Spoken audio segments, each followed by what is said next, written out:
Pemirsa, naiknya tarif PBB P2 di beragam daerah di Indonesia menjadi sorotan publik. Kenaikan tarif yang cukup signifikan memicu gelombang protes masyarakat seperti di Kabupaten Pati. Namun tidak hanya di Pati, naiknya tarif PBB juga terjadi di beberapa daerah seperti Cirebon, Jombang, dan juga Banyuwangi.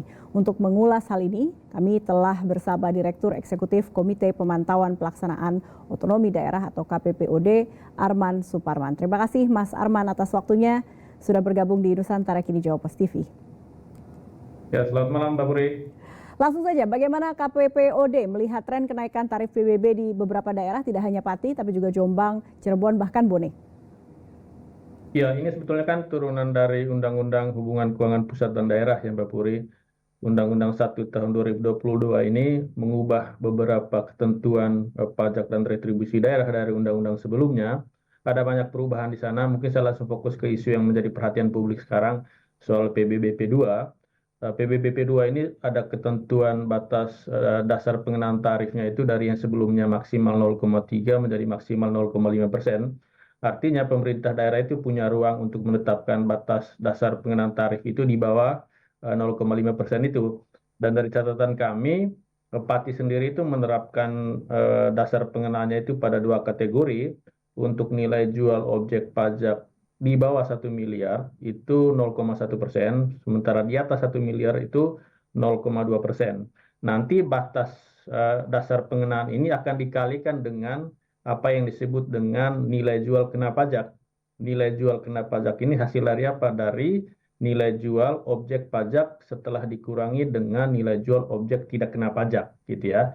Nilai jual objek tidak kena pajak ini pada umumnya daerah itu menetapkannya itu 10 juta gitu, karena batas yang diatur di dalam undang-undang itu minimal 10 juta dan di Pati sendiri itu 10 juta.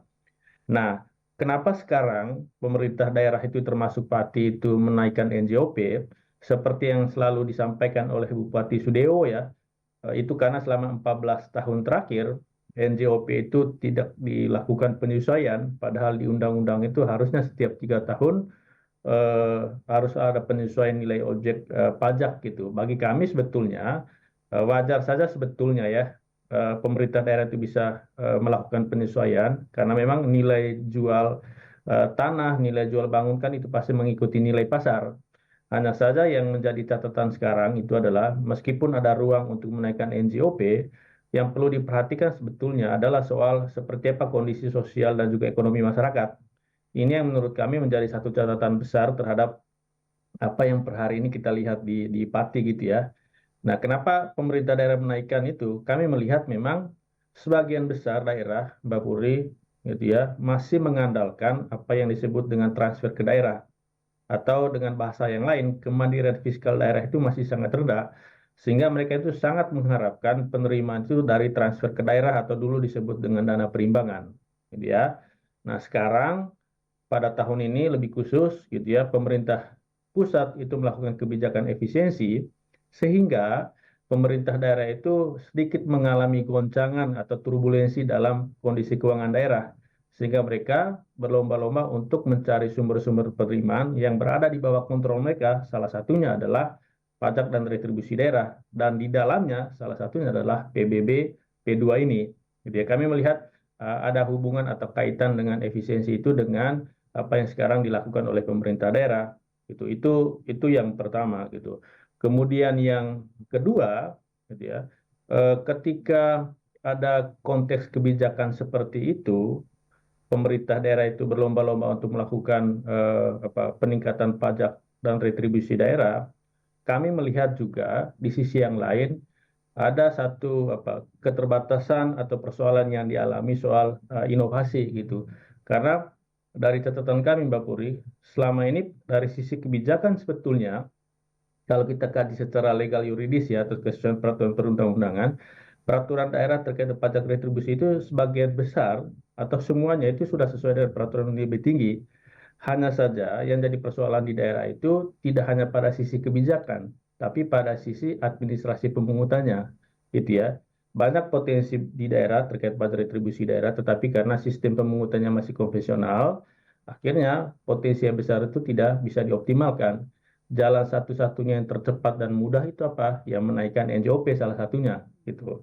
Sehingga apa yang kita lihat per hari ini, baik di Pati, di Jombang, bahkan ada juga di Banyuwangi, dan kami sendiri di KPPOD punya kajian khusus juga di Cirebon. Bahkan temuan kami sudah 1 tahun lalu sebetulnya ya, terkait dengan kenaikan PBBP2 di kota Cirebon itu yang sampai 1000% gitu ya. Itu kami sudah temukan tahun lalu, dan masyarakat di sana di kota Cirebon sudah melakukan gugatan ke Mahkamah Agung, dan dari informasi yang kami dapatkan gugatan itu ditolak oleh Mahkamah Agung karena memang ya upaya penyesuaian NJOP itu ada di bawah ruang kewenangan pemerintah daerah, tetapi yang sulit dilihat dari kacamata legal yuridis ini adalah soal bagaimana konteks sosial dan juga ekonomi di daerah gitu ya. Kami melihat seringkali hal ini yang tidak mampu diakomodir dengan baik dalam proses pengambilan kebijakan seperti kebijakan pajak dan retribusi daerah ini, Mbak Puri. Demikian. Terima kasih Mas sudah menyoroti kemandirian fiskal daerah sangat rendah, adanya juga keterbatasan inovasi. Nah ini sebagai wawasan publik saja, apakah peningkatan pendapatan daerah itu harus selalu lewat peningkatan pajak atau PBBP 2? Apakah ada cara-cara inovatif atau kreatif lain yang bisa dioptimalkan? Ya, kalau bicara alternatif lain seperti yang tadi saya sampaikan gitu ya, kalau fokus ke pajak ya, yang menjadi peluang di tengah kondisi ekonomi sekarang itu adalah soal inovasi di sistem pemungutan. Itu yang pertama. Kemudian yang kedua adalah kan ada sumber-sumber penerimaan lain di luar transfer ke daerah, misalnya optimalisasi aset daerah gitu ya. Kemudian yang kedua, misalnya bisa menggunakan skema kerjasama dengan pihak ketiga. Pihak ketiga di sini bisa badan usaha swasta gitu ya, atau pihak ketiga yang bisa turut serta di dalam proses pembangunan di daerah. Karena sudah ada peraturan di level pusat, di level nasional, ada peraturan pemerintah terkait dengan kerjasama daerah, ataupun yang terkait dengan public private partnership gitu ya, kerjasama pemerintah dengan dunia usaha, itu bisa dipakai menjadi pintu-pintu yang bisa mendapatkan cuan gitu ya, untuk membiayai pembangunan dan juga pelayanan publik di daerah. Atau misalnya kalau kita berkaca ke Undang-Undang Hubungan Keuangan Pusat dan Daerah, ada juga bisa mengakses pinjaman gitu ya, pinjaman daerah, baik itu ke Bank Pembangunan Daerah atau ke pemerintah pusat melalui PT SMI misalnya gitu ya. Tapi kami sebetulnya sangat mendorong tadi itu, pertama soal inovasi di sistem pemungutan, kemudian yang kedua adalah soal optimalisasi aset daerah, Mbak. Baik, bicara administrasi pemungutan yang dianggap masih sangat konvensional, apa yang bisa diakselerasi secara cepat ya dari Iya, kacamata Mas? sekarang kan Silakan. eranya SPBE ya, sistem pemerintahan berbasis elektronik. Salah satu di dalamnya itu adalah soal penggunaan platform digital dalam pemungutan pajak. Sebenarnya itu sudah banyak daerah yang sudah menggunakan itu ya, platform digital dalam proses pemungutan. Dan dari catatan kami, ada perbedaan yang cukup besar ketika sebelumnya mereka tidak menggunakan sistem digital, dengan setelah mereka menggunakan digital, ada lonjakan yang cukup signifikan dari penerimaan dari pajak dan retribusi daerah gitu ya. Kemudian yang kedua, eh, kalau kita bicara dalam konteks kabupaten kota ya Mbak, pajak dan retribusi itu kan ada dua level ya, ada yang menjadi kewenangan kabupaten kota, ada yang menjadi kewenangan pemerintah provinsi. Khusus untuk kabupaten kota, kami melihat sebagian besar pajak dan retribusi daerah yang ada di bawah kewenangan kabupaten kota itu muncul di sektor jasa dan perdagangan. Misalnya di luar PBBP 2 ya, ada hotel, ada restoran, ada hiburan, ada pajak penerangan jalan, listrik yang kita pakai sekarang atau mungkin di studio itu dikenakan pajak barang dan jasa tertentu untuk penggunaan listrik atau dulu disebut dengan pajak penerangan jalan gitu ya. Itu kan ruang di mana sumber-sumber dari pajak itu yang bisa diambil oleh kabupaten kota.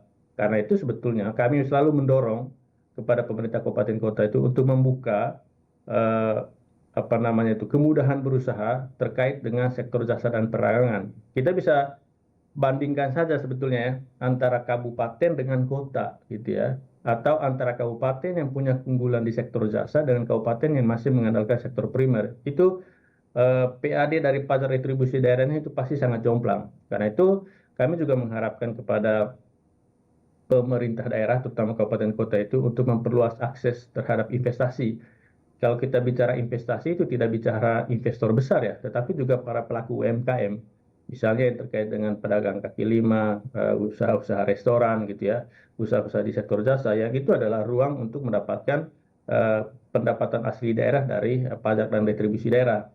Karena itu kita juga mendorong pemerintah daerah, terutama kabupaten kota itu untuk memberikan insentif ya untuk menarik dunia usaha untuk invest di daerahnya. Karena itu akan berdampak terhadap PAD daerah dalam beberapa tahun ke depan gitu, Mbak. Baik, terima kasih insight-nya Mas Arman Suparman, Direktur Eksekutif KPPOD. Sampai jumpa.